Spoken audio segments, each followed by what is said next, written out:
Баршаңызға сәлем. Бүгін каналда қарастыратын контекст тапсырмамыздың аты сақталу заңдары деп аталады.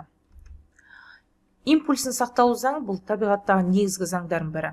Егер екі дене ғана болмай, бірнеше дене әсерлессе, импульсын сақталу заңы кез келген тұйық жүйе үшін дұрыс болып табылады. Әрине, барлық нақты жүйелер тұйық болып табылмайды. Алайда импульсын сақталу заңы көп жағдайда қолдануға болады. Ал энергияны сақталу заңы былай тұжырымдауға болады. Бір-бірімен тартылыс және серпімді күштер арқылы әсерлесетін денелердің тұйық жүйесінің толық механикалық энергиясы өзгеріссіз қалады. Төменде берілген суретте А нүктесінде тұрған шардың массасы 500 грамм. Жерден орналасу қашықтығы, яғни биіктігі 80 см. Енді осы берілген контекст тапсырмасына байланысты 5 сұраққа жауап берейік. Біріншісі, шардың А нүктесіндегі жылдамдығын тап дейді.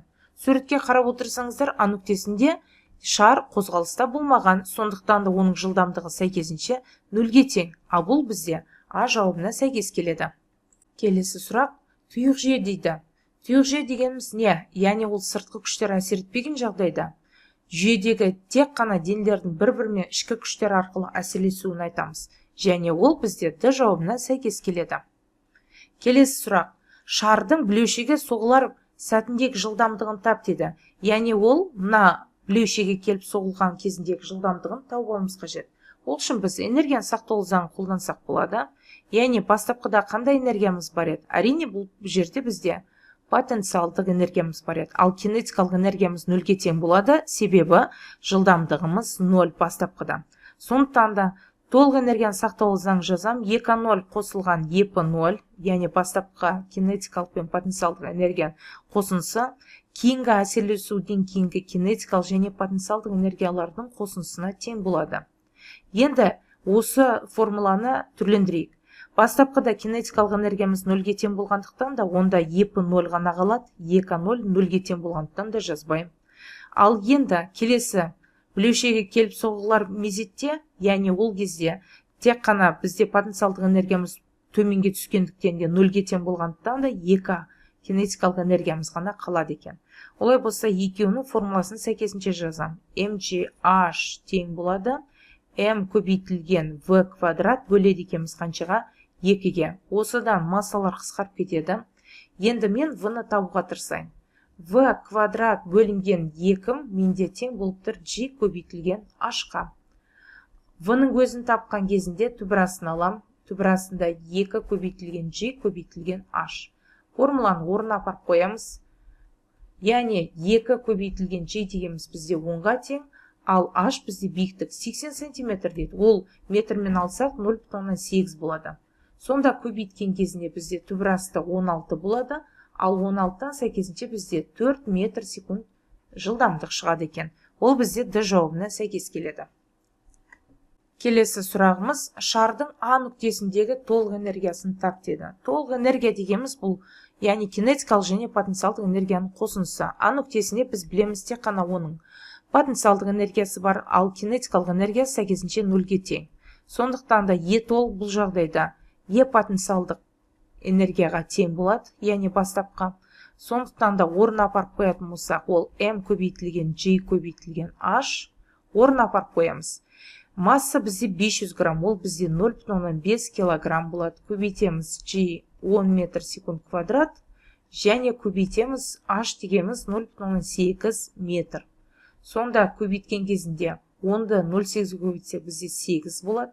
Кез келген санды 0,5-ге көбейткенде сол санның жартысы шығады. Демек те бұл 4 джоульге сәйкес келеді. Онда жауап бар бізде, және ол А жауабына сәйкес келеді. Және соңғы сұрағымыз, шар мен білеуші өзара бір-бірімен серпімсіз соқтығысады. Егер білеуші алюминийден жасалған және көлемі 4 см куб болса дейді, денелердің соқтығысқаннан кейінгі қозғалатын жылдамдықтарын тап дейді. Яғни импульсын сақталу заңы бойынша жазамыз, соның ішінде бізде қайсына жазамыз? Серпімсіз соқтығыс үшін. Демек те бастапқы кезде шардың жылдамдығын, массасын біз m шар деп аламыз, оның бастапқы жылдамдығын біз v0 деп алайық. v0. Келесі, білеуші тыныштықта тұр еді, v0 1, білеушінің несі массасы m білеуші көбейтілген v0 2 деп жазам толық түрде. Келесі серпінсіз соқтығысты. Демек соқтығысқаннан кейін екеуі бірдей жылдамдықпен қозғалады. В деп аламыз ол жылдамдықта ортақ. Және М1 қосылған не болады екен сәйкесінше М2. Енді В0 2 0-ге тең болғандықтан да, яғни білеуші басында тыныштықта тұрғандықтан да 0 болады. Олай болса мына бөліктегі теңдеудің барлығы 0-ге тең болып кетеді екен. Сондықтан да ретке келтіреміз, яғни түрлендіріп В0 1 тең болады. В жақшаның ішінде М1, ал енді М2-ның орнына сәйкесінше мен ро көбейтілген В деп алам. Яғни алюминийдің тығыздығын көлемге көбейтеді екен. Осы жерден В-ның өзін табатын болсам, онда М шар, яғни ол М1-ге тең болып тұр. М шар көбейтілген менде В0 1 деп алам. Бөледі екенбіз астыңғы бөлікте М1 қосылған ро көбейтілген В. Тағы да бір рет қайталап өтем. Мына жерде мен М шар дегеніміз сол М1 екеуі 1. Олай болса орнына апарып қояйық. Массасы 0,5 көбейтілген. Бізде В0 1 дегеніміз біз таптық. Ол мына жерге келіп соғыларға дейінгі жылдамдығы бізде 4-ке тең еді. Бөлеміз. 0,5 қосылған. Бізде тығыздығымыз 2700 еді. 2700 көбейтілген 400 сантиметр кубте. 400 сантиметр кубты метр кубқа айналдыру үшін оның -6 дәрежесіне көбейтуіміз қажет. Ал кеттік. Бірінші әрине көбейтулердің барлығын орындайық. 0,5-ті 4-ке көбейтетін болса, ол бізде қанша болады екен? 2. Келесі төменгі бөлікте 0,5 жазылады, қосу. Енді мына бөлікті орындайық. 2700-ді көбейтеміз 400-ге, және шыққан санды мен миллионға бөліп жіберем. Өйткені оның -6 дәрежесіне құтылуым қажет. Әйтпесе қосуға ешқандай құқым жоқ. Сонда тең болады екен бізде 1/8. Ал енді кеттік. Сонда 2 бөлінген 1/158 болады қосқан кезінде. 2-ні 1/158-ге бөлетін болсақ, онда бізде шығатын мән жуықтаған кезінде 1/126, тіпті 27-ге де жатады екен. Енді мына жерде бізде 26 деген ғана жауап бар екен, сондықтан 26 метр секунд деп аламыз. Және ол С жауабына сәйкес келеді. Міне осымен бүгінгі сақталу заңы деп аталатын контекст тапсырмамызды талқылау аяқталды. Егер де видео ұнаған болса, достарыңызбен бөлісіп, каналға тіркелуді ұмытпаңыздар.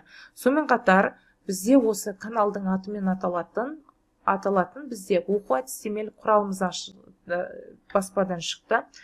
Яғни ол жерде сіздерде ұбт-ға немесе қосымша өздеріңіздің физика пәнінен білімдеріңізді арттыруларыңыз келсе, онда міндетті түрде сіздер үшін таптырмайтын кітап деп айтсақ та болады. Егер де қажет болатын болса, онда сіздер осы видеоның астындағы нөмірмен хабарласып, кез келген Қазақстанның бөліктеріне жеткізуіңіз бар. Қош сау болыңыздар.